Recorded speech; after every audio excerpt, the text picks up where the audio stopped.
കഴിഞ്ഞാൽ ഒരു തവണ ജലം തളിക്കുക തുളസി കൊണ്ട് ഓം നമ. ആവശ്യം കഴിഞ്ഞാൽ തുളസി വെക്കേണ്ടത് ചന്ദനോടത്തിലാണ്.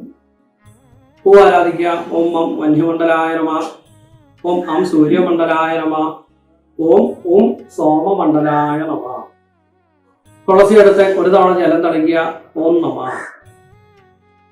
അടുത്തതായി ഗാളിനി മുദ്ര. കൈ ഇങ്ങനെ പിടിക്കുക. രണ്ട് കൈകളും മകർത്തി പിടിച്ച് ചെറുവിരൽ ഒഴിച്ച് ബാക്കി എല്ലാ വിരലുകളും മടക്കി പിടിക്കുക. ശംഖിന്റെ മുകളിലൂടെ അരിക്കുന്നത് പോലെ ഒന്ന് കാണിക്കാമെന്നാണ് പറയുന്നത്. ശിഖാമന്ത്രം.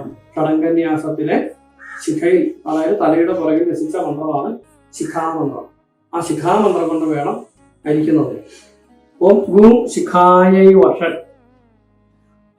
ശംഖിന്റെ മുകളിലൂടെ ഇങ്ങനെ ഒന്ന് കാണിക്കുക, അത്രയേ ഉള്ളൂ. ഗരുഡമുദ്ര. ഗരുഡമുദ്ര എന്ന് പറഞ്ഞാൽ ഈ ചെറുവിരൽ രണ്ടും ചുറ്റിപ്പിടിക്കുക. ചൂണ്ടുവിരൽ നമർക്കുക. ചൂണ്ടുവിരൽ രണ്ടും ചുറ്റിപ്പിടിക്കുക. പകത്തുള്ള ബാക്കി 4 വിരലുകൾ ചലിപ്പിച്ചുകൊണ്ട് കൈക്കിനെ കാണിക്കുക. ശംഖിന്റെ മുകളിൽ ഗരുഡമുദ്ര എന്നാണ് ഇതിന്റെ പേര്. ഓം ക്ഷണവും നിർവിഷീഭവ എന്നാണ് മന്ത്രം. സുരഭി മുദ്ര നമ്മൾ ദേഹശക്തിയിൽ പഠിച്ച മുദ്രയാണ്. ഇടത് കൈയുടെ ചെറുവിരൽ പുറത്തു വരുന്ന രീതിയിൽ കൈകോർക്കുക. വലത് കൈയുടെ ചൂണ്ടുവിരലും ഇടത് കൈയുടെ നടുവിരലും തമ്മിൽ തൊടുക.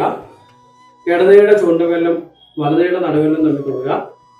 ഇടത് കൈയുടെ ചെറുവിരലും വലത് കൈയുടെ മോതിരവിരലും വലത് കൈയുടെ ചെറുവിരലും ഇടത് കൈയുടെ മോതിരവിരലും തള്ളവിരൽ ചേർക്കുക.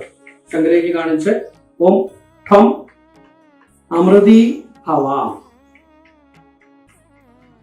അടച്ചു നോക്കുക എന്ന് പറഞ്ഞാൽ 2 കണ്ണിന്റെ വശങ്ങളിൽ കൈകൾ വെച്ചുകൊണ്ട് ശംഖിലെ ജലത്തിലേക്ക് മാത്രം നോക്കുക.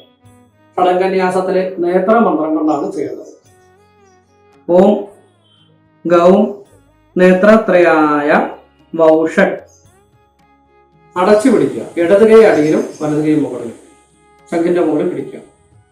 ശംഖിൽ തൊടണ്ട, തൊടാതെ പിടിച്ചാൽ മതി. കവചമന്ത്രം. ഷഡംഗന്യാസത്തിലെ കവചമന്ത്രം. ഓം ഗൈ കവചായ ഹും. ഇടത്തെ കൈ മാറ്റാൻ പാടില്ല, ശംഖിന്റെ മുകളിൽ തന്നെ ഇരിക്കണം. വലത് കൈയുണ്ട് അസ്ത്രമുദ്ര. അസ്ത്രമുദ്ര എന്ന് പറഞ്ഞാൽ നടുവെല്ലും മടക്കി തള്ളവെല്ലും ചൂണ്ടുവെല്ലും തൊട്ട് പിടിക്കുന്നതിനാണ് അസ്ത്രമുദ്ര എന്ന് പറയുക.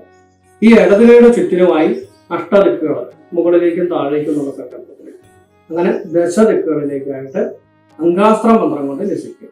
അംഗാസ്ത്ര മന്ത്രം എന്ന് പറഞ്ഞാൽ അംഗന്യാസത്തിലെ അംഗാസ്ത്ര മന്ത്രം, ഏറ്റവും അവസാനമുള്ള മന്ത്രം. ഓംഗ അസ്ത്രായ ഭട്ട്, ഓംഗ അസ്ത്രായ ഭട്ട്, ഓംഗ അസ്ത്രായ ഭട്ട്.